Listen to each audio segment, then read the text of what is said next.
الحمد لله رب العالمين. الصلاة والسلام على رسوله الكريم وعلى آله وصحبه أجمعين وعلى من تبعهم بإحسان إلى يوم الدين. أما بعد.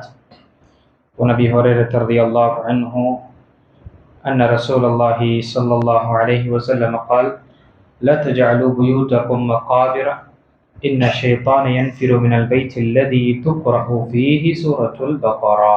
رواه مسلم. கணித்துக்குரிய அல்லாஹ்டியார்களே, நாம் தொடர்ச்சியாக பிரத்யேகமான அத்தியாயங்கள் மற்றும் சூறாவுடைய சிறப்புகளை பற்றி நாம் பார்த்து கொண்டு வருகின்றோம். அதில் இன்று பார்க்கக்கூடிய சிறப்பு குறிப்பாக சூரத்துல் பக்ராவும் ஆயத்துல் குர்சியுடைய சிறப்பு. முதல் ஹதீஸு புகாரி முஸ்லிமில் வரக்கூடிய ஹதீஸு அபூ ஹுரைரா ரலியல்லாஹு அவர்கள் அறிவிக்கின்றார்கள். அல்லாஹ்வுடைய தூதர் ஸல்லல்லாஹு அலைஹி வஸல்லம் கூறினார்கள்: உங்கள் வீடுகளை மண்ணறைகளாக ஆக்கிவிடாதீர்கள். நிச்சயமாக ஷைத்தான் அல் பக்ரா அத்தியாயம் ஓதப்படும் வீட்டை விட்டு விரண்டு ஓடுகிறான். இந்த ஹதீஸு முஸ்லிமில் வரக்கூடிய 780வது ஹதீஸ். இந்த ஹதீஸில் 2 விஷயங்கள் நமக்கு சொல்லப்பட்டது. முதல் விஷயம், நம்முடைய வீட்டை நாம மையவாடியாக, கபரஸ்தானாக, அடக்கஸ்தலமாக ஆக்க வேண்டாம். என்ன அர்த்தம்? எப்படி கபரஸ்தானிலும் மையவாடியில நாம தொழுவது என்பது தடை செய்யப்பட்டதோ, அங்கு தொழுவதாக இருக்கட்டும், சஜிதாவாக இருக்கட்டும், ருக்குவாக இருக்கட்டும், எதையும் நாம் செய்ய முடியாது. எந்த ஒரு தொழுகையில ருக்கு சுஜூதில் இருக்கின்றதோ அந்த தொழுகை நம்ம அங்கு தொழுக முடியும். ஏன்னா அங்கு கவர் இருக்கிறதுனால அங்கு சஜிதாவும் அல்லது ருக்கு செய்வதனால் என்னாகும்? அல்லாஹு தஆலாவுக்கு சஜிதா செய்த விஷயங்கள் மற்றவர்களுக்கு செய்யக்கூடிய நிலை வரும். அதனால நபி ஸல்லல்லாஹு அலைஹி வஸல்லம் கபரஸ்தானில் மற்றும் மையவாடியில் தொழுகையுடைய விஷயங்களை தடுத்தார். ஆம், ஜனாசாவுடைய தொழுகை. ஜனாசாவுடைய தொழுகை என்பது நமக்கு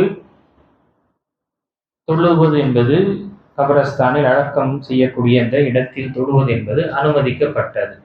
அது அடக்கம் செய்வதற்கு முன்னால் நாம் தொழுகின்றோம்.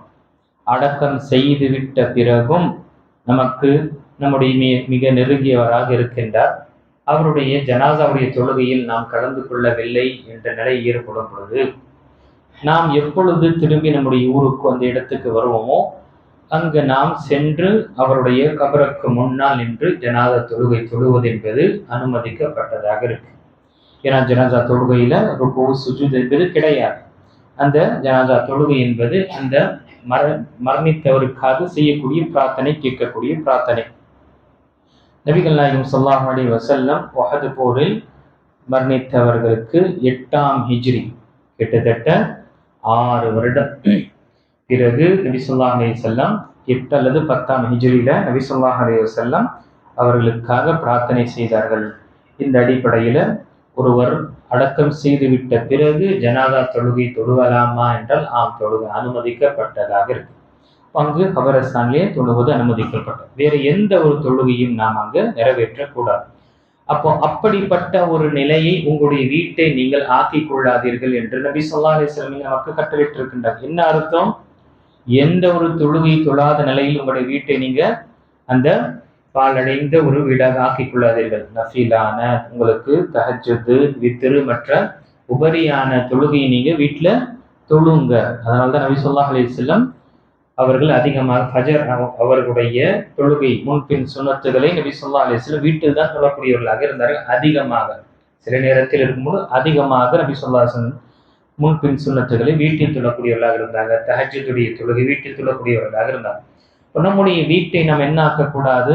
அங்கு அடக்கஸ்தலமாக ஆக்காதீர்கள். என்ன அர்த்தம்? தொழுகையே இல்லாத நிலையில் நீங்கள் ஆக்கிவிடாதீர்கள் என்றால் அங்கு பெண்கள் இருக்கின்றார்கள், நம்முடைய குழந்தைகள் இருக்கின்றார்கள். நாம் தொழக்கூடிய விஷயங்களை பார்க்கும் பொழுது அவர்களுடைய தொழுகையை அவர்கள் சீர்படுத்திக் கொள்வார்கள். ஒன்று.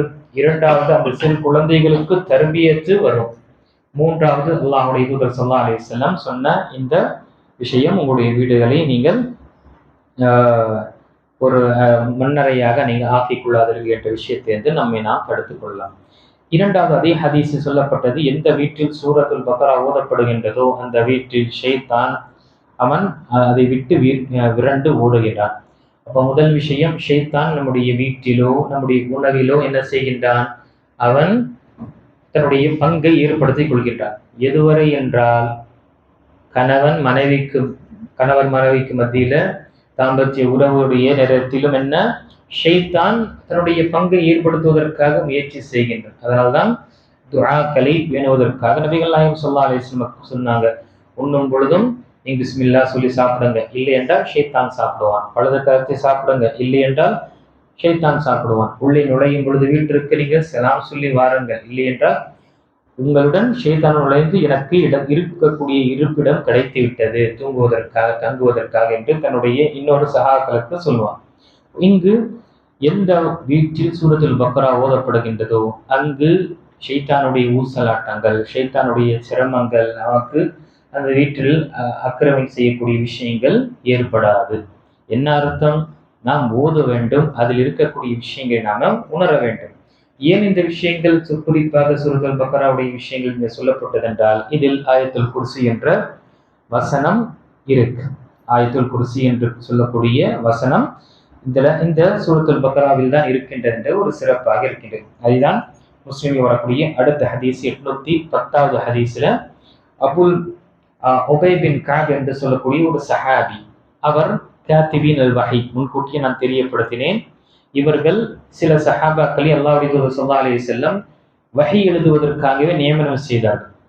அப்படி எழுதக்கூடிய அந்த சஹாபியிடம் அல்லாஹ்வுடைய தூதர் ஸல்லல்லாஹு அலைஹி வஸல்லம் ஒரு முறை கேட்கின்றார்கள், உன்னிடம் இருக்கக்கூடிய குர்ஆனுடைய அத்தியாயங்களே வசனங்களே மிக சிறந்த மகத்தான ஒன்று எது என்று கேட்கும் பொழுது, முதல் தடவை அல்லாஹும் அல்லாஹ்வுடைய தூதர் தான் அறிவார்கள் என்று அவர்கள் கூறினார்கள். திரும்பவும் நபி ஸல்லல்லாஹு அலைஹி வஸல்லம் கேட்கும் பொழுது அவர்கள் என்ன அல்லாஹு லா இலாஹ இல்லாஹுல் ஹய்யுல் கய்யூம் என்ற சூரத்துல் பக்ராவுடைய 255வது வசனமாகும் என்று அவர்கள் கூறினார்கள். இதை கேட்ட உடனேயே நபி ஸல்லல்லாஹு அலைஹி வஸல்லம் செஞ்சார்கள், அவருடைய நெஞ்சில் தட்டி கொடுத்து அவருக்காக துஆ செய்தார்கள்.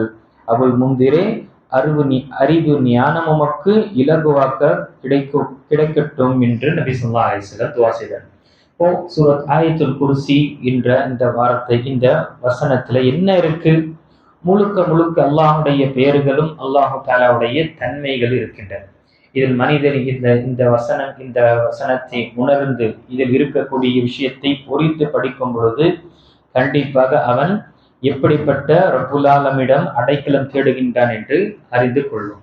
இன்ஷா அல்லாஹ் நாளை உடைய அமர்வில் இதே தொடர்ச்சியாக தான் ஆயத்துல் குர்சியுடைய சிறப்புடைய 2 சம்பவங்களை நாம் இன்ஷா அல்லாஹ் பார்க்கலாம். அபூ ஹுரைராவுடைய இந்த சம்பவங்களை நாம் இன்ஷா அல்லாஹ் பார்க்கலாம். அப்போ நாம் ஒவ்வொரு நாளும் நம்முடைய தொடர்பு குர்ஆனுடன் இருக்கும் பொழுது கண்டிப்பாக நம்முடைய எல்லா விதமான சூழ்நிலையும் சீராக அமையும். எப்பொழுது வெறும் மந்திரம் போல ஓதுவது என்பது போதாது, மாறாக அதில் ஒவ்வொரு வசனங்கள் இருக்கக்கூடிய ஒரு நாளுக்கு ஒரு வசனமோ 2 வசனமோ படித்து, தமிழாக்கம் இருக்கு, படித்து புரிந்து கொண்டோம், அதை சில நேரத்தில் நமக்கு சந்தேகம் இருந்தால் அறிஞரிடம் கேட்டு நாம் அறிந்து கொண்டோம் என்றால் கண்டிப்பாக நம்முடைய வாழ்க்கையில இந்த குர்ஆனுடன் தொடர்பு இருக்கும் பொழுது எந்த குர்ஆன் நம்முடைய வாழ்க்கையை சீராக அமைக்குமோ, எந்த குர்ஆன் நம்முடைய மறுமையை சீராக அமைக்குமோ அது நமக்கு மிகப்பெரிய ஒரு சாதகமாக அமையும், நமக்கு சான்று பகரும். இல்லை, இதே குர்ஆனை கொண்டுதான் அல்லாஹ் தஆலா செய்வான், ஒரு சமுதாயத்தை அழிக்க வேண்டும் என்றால் இந்த வேதத்தை கொண்டு அழிச்சிடும். இந்த வேதத்தில் இருந்து அவர்கள் அலட்சியமாக இருப்பதும் பொடுபோக்காக இருப்பதும் இப்படி கவனக்குறைவாக இருக்கக்கூடிய நிலை என்னாகும்? அந்த சமுதாயத்தை அல்லாஹ் அழிக்கக்கூடியவனாக இருக்கும். அதனால்தான் முஸ்லிமில் வரக்கூடிய ஹதீஸில் இன்னல்லாஹ யர்ஃபஉ பிஹாதல் கிதாபி அக்வாமா வ யதஉ பிஹி ஆகரின், நிச்சயமாக அல்லாஹ் தஆலா இந்த வேதத்தை கொண்டுதான் ஒரு சமுதாயத்துடைய அந்தஸ்தை உயர்த்தவும் செய்கின்றான், இதே வேதத்தை கொண்டு அவர்களை இழிவில் தள்ளவும் செய்கின்றான் என்ற ஹதீஸில் நபி ஸல்லல்லாஹு அலைஹி வஸல்லம் சொன்னார். இப்போ இந்த விஷயத்தை நாம் நினைவு கொண்டு சிறப்புகளை பற்றி நாம் அறிந்து நம்முடைய பாதுகாப்புக்காகவும் நாம இதில் இருக்கக்கூடிய பலனை பெறுவதற்காகவும் நாம தொடர்ச்சியாக ஓதக்கூடியவர்களாக நாம ஆக வேண்டும். அல்லாஹ் தஆலா சொல்லக்கூடியவனுக்கும் கேட்கக்கூடிய அனைவருக்கும் சொல்லப்பட்ட ஹதீஸுகளில் நாம் அமல்படுத்தக்கூடிய பாக்கியத்தை நமக்கு என்றென்றும் கொடுத்தருள்வானாக.